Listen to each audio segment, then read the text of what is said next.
ಮಹಿಳಾ ಅಧಿಕಾರಿಯ ಮೇಲೆ, ಅದರಲ್ಲೂ ವಿಶೇಷವಾಗಿ ಹಿಂದುಳಿದ ವರ್ಗಕ್ಕೆ ಸೇರಿದಂಥ ಮಹಿಳಾ ಅಧಿಕಾರಿಯ ಮೇಲೆ ಅವಾಚ್ಯವಾಗಿ ನಿಂದಿಸಿರುವಂಥದ್ದು, ಅವಾಚ್ಯವಾಗಿ ಮಾತಾಡಿರುವಂಥದ್ದು ಶೋಭೆ ತರುವಂಥದ್ದಲ್ಲ. ಶಿವಮೊಗ್ಗ ಕುವೆಂಪು ಅವರ ಹೆಸರು ಪ್ರಸಿದ್ಧಿ ಆಗಿರುವಂಥ ನಾಡು.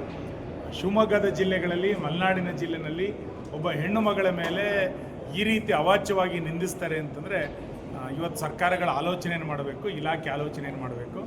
ಯಾರು ಇಲಾಖೆಗಳನ್ನು ನಡೆಸ್ತಾ ಇದ್ದಾರೆ, ಯಾರು ಸರ್ಕಾರವನ್ನು ನಡೆಸ್ತಾ ಇದ್ದಾರೆ ಅನ್ನುವಂಥದ್ದೇ ಆಶ್ಚರ್ಯಕರವಾದಂಥ ಸಂಗತಿ.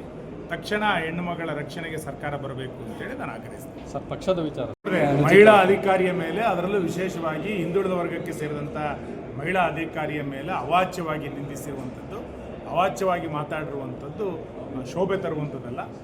ಶಿವಮೊಗ್ಗ ಕುವೆಂಪು ಅವರ ಹೆಸರು ಪ್ರಸಿದ್ಧಿ ಆಗಿರುವಂಥ ನಾಡು. ಶಿವಮೊಗ್ಗದ ಜಿಲ್ಲೆಗಳಲ್ಲಿ, ಮಲೆನಾಡಿನ ಜಿಲ್ಲೆಯಲ್ಲಿ ಒಬ್ಬ ಹೆಣ್ಣು ಮಗಳ ಮೇಲೆ ಈ ರೀತಿ ಅವಾಚ್ಯವಾಗಿ ನಿಂದಿಸ್ತಾರೆ ಅಂತಂದರೆ ಇವತ್ತು ಸರ್ಕಾರಗಳ ಆಲೋಚನೆಯನ್ನು ಮಾಡಬೇಕು, ಇಲಾಖೆ ಆಲೋಚನೆಯನ್ನು ಮಾಡಬೇಕು. ಯಾರು ಇಲಾಖೆಗಳನ್ನು ನಡೆಸ್ತಾ ಇದ್ದಾರೆ, ಯಾರು ಸರ್ಕಾರವನ್ನು ನಡೆಸ್ತಾ ಇದ್ದಾರೆ ಅನ್ನುವಂಥದ್ದೇ ಆಶ್ಚರ್ಯಕರವಾದಂಥ ಸಂಗತಿ. ತಕ್ಷಣ ಹೆಣ್ಣು ಮಗಳ ರಕ್ಷಣೆಗೆ ಸರ್ಕಾರ ಬರಬೇಕು ಅಂತೇಳಿ ನಾನು ಆಗ್ರಹಿಸ್ತೇನೆ. ಸರ್, ಪಕ್ಷದ ವಿಚಾರ